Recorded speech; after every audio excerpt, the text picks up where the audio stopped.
Today I want to talk about the best bang for bucks lens you can buy for the E-mount system.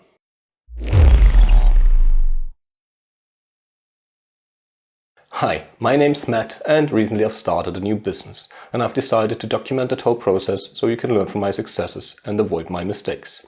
If that sounds like your cup of tea, do me a favor and subscribe. So, I'm always on the lookout for another great lens to put on my Sony mirrorless system. While I hate to admit it, I spent way too much time looking at buy this lens first and buy this lens first, or this should be your second lens and this should be your best all-around always on lens and so forth. Videos more than I'd like to admit. In the end, it all comes down to what you're gonna use it for. And I've been looking for a lens that I can put on my Sony and pretty much leave it on there as long as it works. And while I'm having quite a lot of fun with the kit lens, the 28 to 70, I always find that I enjoy the shallow depth of field that I get from a prime lens. So my best pick for first lens after the kit lens is the Sony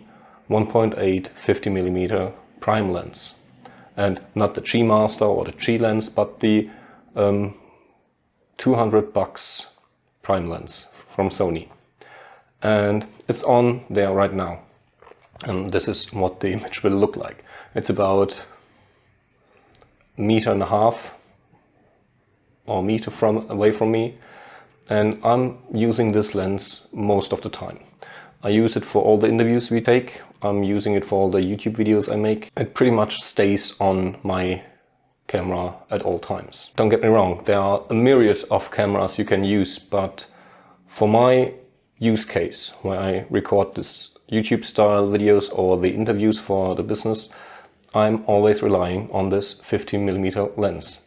And by the way, it doesn't matter if you're using APS-C or full frame. I've had the chance of putting it onto an A6400 and it performed just as well as the Sigma 55 APS-C lens my friend had on his camera. So the Sigma 55mm lens is about $400, this is $200, and there's no significant difference in image quality. Yeah, the autofocus is a bit louder, which you don't really hear, and that's about it. Size-wise, they're pretty much the same. This one's even lighter than the APS-C equivalent, 55mm equivalent.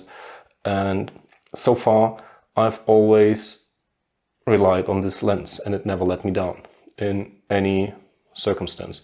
Except when I'm shooting on the gimbal and I'm trying to get establishing shots or so, then the 28mm is where I'm gravitating towards, because I'm just having a bigger field of view.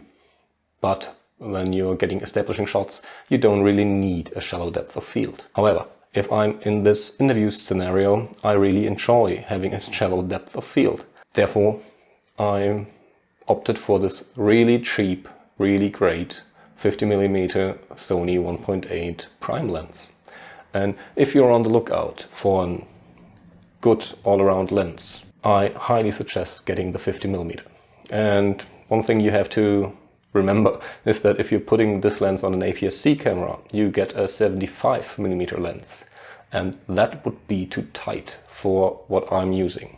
So keep that in mind. But aside the fact of the focal length, you get a really nice image. And if you're looking for a 50mm lens for your APS-C Sony camera, get the 50mm full frame 1.8 instead of a Sigma or Sony APS-C lens, because the image quality will be the same. And if you want to upgrade your camera body in the future, you already have a full frame lens. That being said, there's not much more to say, and I hope this helps you to decide on your next lens purchase.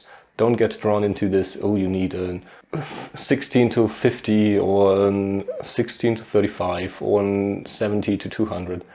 Most cases, this 50mm lens is quite nice. I've done landscape with it, I've done portraits with it, I've done interviews with it, and the image quality is always outstanding, and the ease of use and the size of this lens is just fantastic. With that being said, have a nice day and I'll see you in the next video.